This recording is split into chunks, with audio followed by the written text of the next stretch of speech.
In this video, I will share with you one of the most influential tools, one of the most influential concepts that helped me to get to almost 100% pain-free within 3 months. And this has changed my life forever. This is a powerful tool that will help you when you feel like nothing is working and you feel stuck in the same cycle of searching for relief. This will help you build strength and decrease your pain at the same time, and is nothing like any of the quick fix strategies you've been using, like stretching, pain relief drugs, pain relief drills, and back braces, then having that pain return shortly after. Over time, these quick fix strategies work less and less until they're useless. Today we will talk about what I like to call the spine's lifeline. If you are in chronic back pain, you have been disconnected from this lifeline for a really long time. Once you get this down, oh man, it will change your life for the rest of your life if you implement it, and your back pain will start to permanently disappear. It's amazing. And if you've suffered an acute injury that's led to constant pain for months, it's likely your injury has disconnected you from your lifeline as well. So this video is for you also. So now let's get into it. First, you need to understand these two things so that you can fully understand why your spine has been disconnected from its lifeline. Now, the first thing is the reason for back pain, the cause for back pain. Okay, now I'm gonna be real with you. The reason you are suffering from back pain is because the tissue, the muscle, the ligament, the tendon, the bone, the discs in and around your spine are weak and tight and unable to handle the demands of your daily life because you have neglected building your body's strength. Now, this may be intentional or unintentional.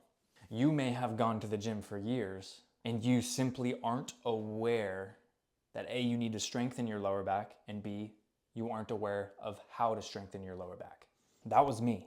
Some of you may be very active, but don't go to the gym and eventually back pain just shows up out of nowhere. Some of you may have suffered a back injury and have never been the same. It may have been preventable. For example, I injured my back squatting, which should never happen if the lower back is strong, the hips are strong, and the form is correct. Or your injury may have been a result of a tragic event like a car accident. Regardless, you are now in pain and your lower back is not strong enough in this moment to handle the demands of your life. Now, the good news. Weakness tells you that you have potential. You have potential to get out of pain. Now it's your job to start strengthening the weak areas in and around the spine. Find your entry point that's pain-free and doesn't cause flare-ups or muscle spasms, and slowly build your strength from that point on, and you will see the pain disappear. A pain-free spine is strong, flexible, and strong through its flexibility. And a painful spine is weak, tight, and weak through its flexibility. The second thing that you need to understand is the requirements for a joint to be healthy and free of pain. Now, the first requirement is motion. If a joint lacks motion, it starts to decay. Your body literally breaks itself down. It believes that you don't need whatever you're not moving anymore. This makes sense because the body is trying to survive. If you hardly move your feet because of thick-soled shoes that cram your feet in and don't allow them to move, your body's gonna think, well, why am I wasting energy keeping this stuff alive?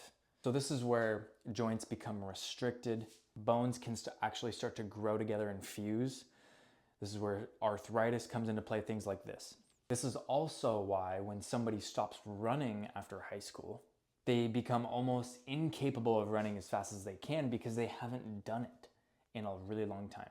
And I know you know a person or two who has hurt their hips or their hamstrings because they decided to sprint for the first time in 10 years. This is because the body has literally broken down what hasn't been used in years to go, an on and all out sprint. This concept is the same for every joint in the body. It's the same for the joints in your feet. It's the same for the joints in your jaw, your neck, your hands, your fingers. Anything that can move needs a good amount of motion to stay healthy. Even your spine needs a good amount of movement to stay healthy. It doesn't matter who has told you that rounding your spine is dangerous, moving your spine is dangerous. Your spine is not made to move. Or something like don't lift with your back. All of those lies, because the reality is there are about 139 joints in the spine. Now, what does that tell you about the spine? A joint represents the ability to move. A joint literally says, I am made to move. And the spine has more joints in it than any other part of the body. Now, with that said, does it make sense that moving your spine is bad for you? Like, does it make any sense that people exaggerate how important it is to keep your spine in neutral to stay out of pain? Now, before you go moving your spine, you have to understand that if you're in pain, you may have avoided movement for years, and that's why this pain is showing up.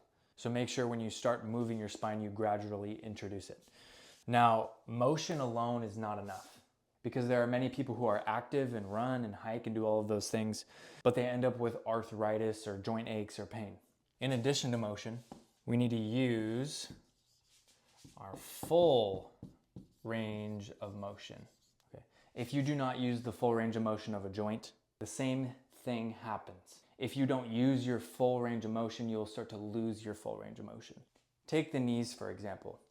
99% of people live most of their lives without bending their knees past 90 degrees. Now, it only makes sense that these people have knee problems and knee issues and knee pain, knee arthritis, because whatever isn't used is lost. The less that range of motion below 90 is used, the faster it's lost. Because if you don't use it, you'll lose it. And that's just how God set it up. He planted Adam in the garden to keep and cultivate the garden. He didn't put Adam in the garden to sit and watch the garden. I think it's fascinating how our bodies are compared to a garden so often and so many times in the Bible. And what's interesting is we are also the gardener. And the gardener prepares the soil, sows the seed, removes the weeds, makes sure that the plants are receiving enough water, that they are growing properly. And after about 2 or 3 years, when harvest time comes for fruit trees, you harvest the fruit, and then it becomes cold, and then you have to prune the trees and get ready for next year. It's the exact same thing with the joints in your body. You have to keep and cultivate them. You can't just sit and watch them, or else weeds will pop up and you won't be able to use them for what they're made for. This full bending of a joint is also very, very important for synovial fluid release in the joint. Now, synovial fluid is like lubricant. It's like engine oil for an engine.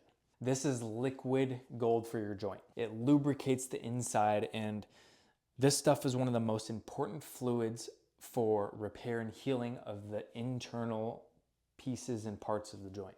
Okay. So what happens is when a joint fully bends, that stretch of the connective tissue in the joint, like ligaments and cartilage, this stretch squeezes out the synovial fluid into the inside of the joint, and it releases it in there so it can coat everything, allow the joint to move more smoothly, and it delivers nutrients to everything inside the joint. Okay. If you don't get this synovial fluid release regularly, the joints will lack the nutrients they need to heal, to repair, and to become stronger. And regardless, your life stresses these deep tissues in your joint. So in order for your joints to recover and become stronger in response to your life, using your full range of motion during your life and getting maximum synovial fluid release is key. The third thing for joints to be healthy is they need challenge. If you don't challenge a joint, it will become weaker. Many people, as they get older, they move less, they challenge their joints less. And this is why things like going up and down the stairs become a fairly difficult task in their daily life, because the ankles, the knees, the hips are not challenged. So they lose overall strength, and their daily activities become harder and harder to handle. So if we know a joint needs motion, it needs motion through a full range of motion, and it needs challenge to heal and become stronger, what's the healer? I know we just talked about synovial fluid, But this fluid is already stored in the joint. It just needs that full range of motion to release it into the joint. Okay, so what's bringing the healing to the joints and other tissues in the body? I believe there is one overarching thing that determines your physical health relating to joint pain, tightness, weakness, all of those things, and specifically your back pain. Your spine has a lifeline. Your body has a lifeline. Your body has a healer.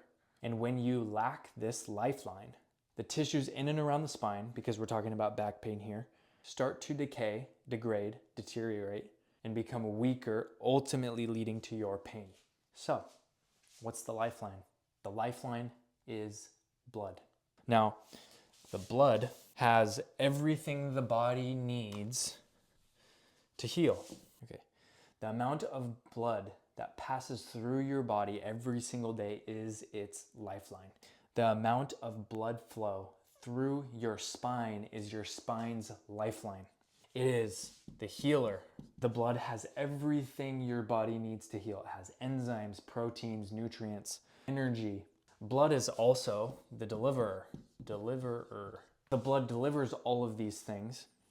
The proteins, nutrients, energy, to all of the tissues in the body. And the blood is also the remover because it removes waste products and toxins from the body, which cause more and more inflammation if they accumulate. We eat food, we drink water, and we are designed to eat certain animals, fruits, vegetables, grains, legumes, seeds, and nuts. And that's it. So let's not be confused here. Humans are not designed to eat toxins, dyes, chemicals, preservatives, pesticides, herbicides, insecticides, engine oil, or vegetable, canola, soybean, safflower, sunflower oil, whatever you want to call it. I'm not confused about the food that God gave me to eat. When we eat real food and drink water, this goes through our digestive tract, to the stomach, to the intestines, and is absorbed into our blood.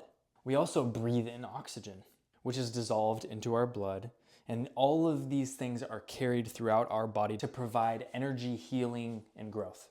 Blood gives our body life. With that life, our body uses that energy, replaces old parts, grows new tissue, and all of this amazing stuff, and this makes a mess.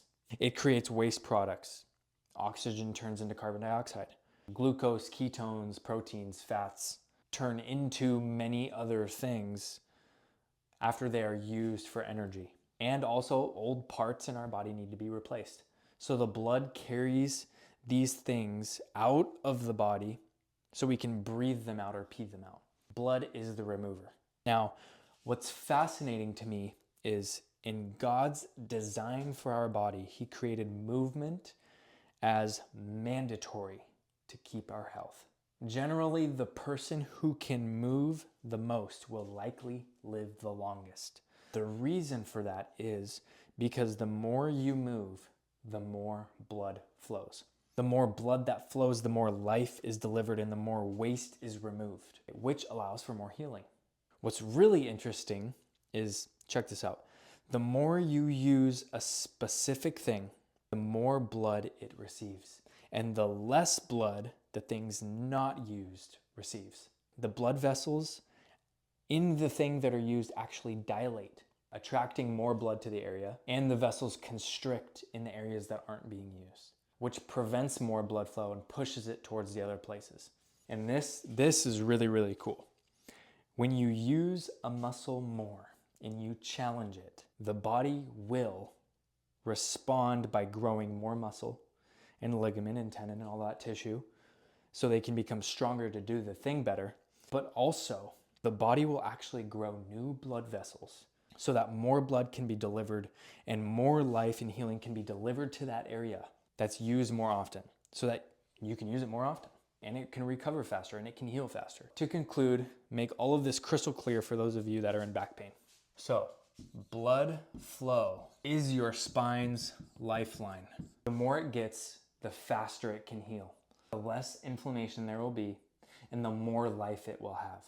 Okay? The less blood it gets, it may not be able to heal all of the way or fast enough to keep up with your life. inflammation will build up and you will have less and less life in your spine. Okay. Now, in order to get more blood flow, you need to move the spine. You need to use the spine and the surrounding areas more at your pain-free level to strengthen the area. Now, this will bring more blood flow to the spine, but also this will increase the blood vessels in the area over time, so your blood flow increases even more when you aren't doing anything. And your body is well aware that that tissue needs to heal, needs to grow, and needs to be full of life. Now, adding more blood vessels is like putting your money into an investment that pays you a dividend every month. Now, in order for you to get less blood flow, do nothing. That's all it takes for your spine to degrade, to deteriorate, and to decay until the pain shows up. Do nothing. Unfortunately, most people are willing to do nothing, yet blame everything for their pain, and they're not willing to do something to get out of pain. Now, this realization changed my life forever and helped me remove almost all of my back pain within 3 months. That's because I was willing to do something about it. My overall spine health and the quality of the joints of my spine are a direct result of how much blood flow they receive every day, and I make sure that they get some every day. I make sure that they get some movement every day. Now, this is awesome because God did all the work. I don't have to figure out how to heal myself in there. I don't have to figure out how to build muscle tissue. I don't have to figure out how to do any of that stuff. All I have to do is move. It's pretty easy when you think about it. The next question you probably have is, how do I get maximum blood flow to my spine every day so it can heal? Now, before we go there, there's one thing that you need to understand. God designed our life so that our present is a direct result of every single action we have done in our past. Yes, there are obstacles, there are challenges that get in the way and maybe set you back, but your actions determine your current results. It determines negative outcomes. If you eat something that's bad for you every single day of your life, your actions 20 years ago and every day leading up to today will determine your current health status. It also determines the positive result. If you eat something that's good for you every day of your life, your actions 20 years ago and every day leading up to today will determine your current health status. Okay? And each day compounds on top of another. And that's why people have such poor health when they are 30 and 40 and not when they're 20, is because the problems don't show up for a long time. Okay? Now, God also designed a life in a way that in order for something to get better, you have to give it intention. That means in order for your spine to improve, you need to put your time and your energy into it. In order for you to get worse, on the other hand, all you have to do is nothing. Neglect. Neglect leads to deterioration and decay. And unfortunately, if you are in back pain, it's because you have been doing the wrong things, you haven't been doing the right things, and you've been neglecting your spine for years, and your result today is pain. It's the harsh truth. Every day that goes by and you don't do something to address the root cause of your back pain, you are sowing more pain into your future. Your spine lacks its lifeline. It's been disconnected from the source of life. You need to reconnect it. Here is exactly how you can start reconnecting your spine to its lifeline with strength exercises that you can start right now. And I promise you, these exercises will change your life if you are consistent and if you desire to master them. The first exercise is the hip flexor raise. Now, this targets the muscles on the front of the hip that connect the leg to the lower spine. Start by lifting your knee as high as you can without any pain and getting those muscles in the front of the hip to fatigue and to burn, with the goal of getting your knee above your hip for 20 reps. And then once that becomes easy, you can add weight by strapping it to your foot. Now, getting a deep burn in the hip flexors drives blood flow to your lower spine because those muscles attach to your lower spine. Now moving to the outside of the hip, okay, you'll sit in this 90-90 position and work to really burn out those muscles in the outer hip. Start by lifting your foot off of the ground. Hold this position for 30 seconds, burning out some of those muscles. Then lift your knee after that 30 seconds for another 30 seconds. Again, really squeezing. Then another 30 seconds, extending your leg outward and holding this position on all three of these, driving your heel to the ceiling to really activate those muscles.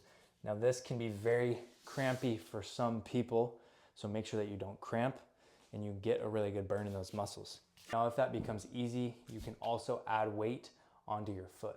Now from the outside to the inside of the hip, okay, start by laying down.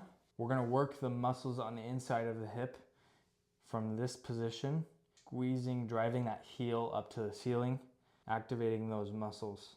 Go for as many reps as you can and really burn out those muscles. Okay. Once those inner thigh muscles become strong enough, you can progress to the Copenhagen plank. Starting as close to the bench as you need, hold the shoulders, hips, and knee in a straight line. And you can start with assistance with your bottom leg, actively driving your knee into the bench. Then progress to lifting your bottom leg off of the ground. Hold for about 30 seconds. If this becomes easy, you can make it tougher by going just below the knee, okay, and down to the ankle. Now that we've gotten most of the surrounding muscles of the hip full of blood flow and building strength, go to the back extension, holding this top position, keeping the body in a straight line. You can start with assistance and work towards unassisted, holding this position for 2 minutes. This is gonna drive blood flow to the lower spine muscles, and this will start to get those muscles to tolerate contraction and to drive a lot of blood flow to the area, flushing out inflammation and bringing lots of nutrients and healing to the area. Once that becomes easy, you can do one leg at a time, working up to 1 minute on each side. Now, there are other exercises that are very important for getting out of back pain and that are essential to permanently eliminating your back pain. But these will maximize blood flow and build a foundation of strength to build off of. Now, if you enjoyed this video and this information has helped you, please like it, share it, comment, and subscribe for more solutions to your back pain in the future. Take care.